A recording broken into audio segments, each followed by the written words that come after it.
In December 2018, I was offered a unicorn-level vacation job by CP Dynamics, specifically this guy.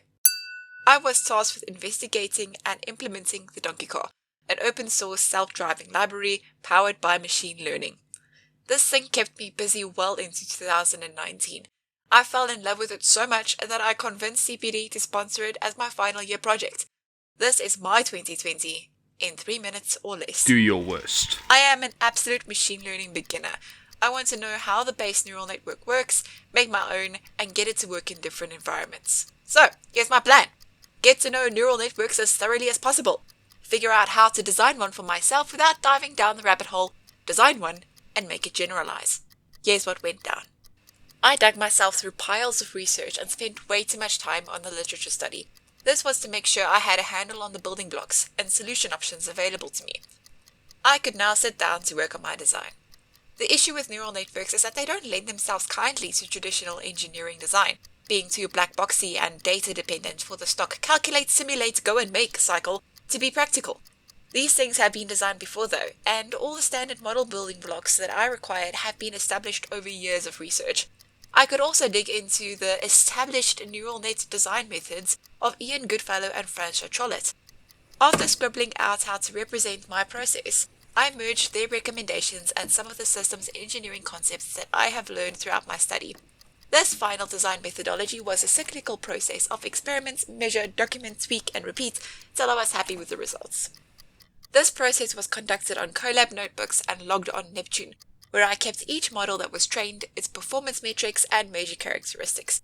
The overall progress and results of my experimental process were summarized in my report. I spent this time running experiments, selecting my model architecture, and playing around with some generalization techniques. The two techniques I settled on using were feature engineering and data diversification.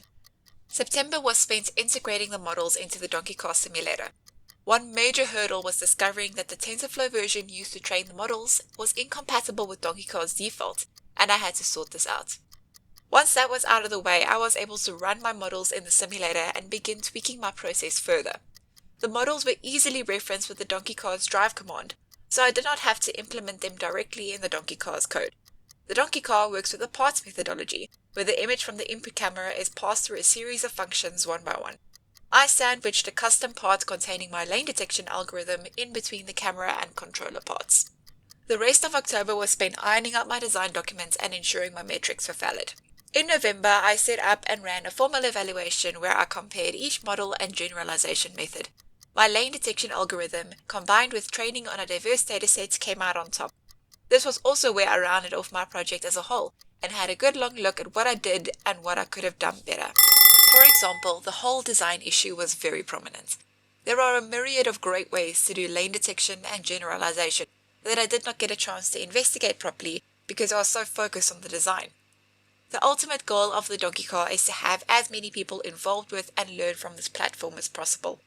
It is a great base on which to build projects. For example, a PID controller that adjusts speed based on the rate of change between features and images.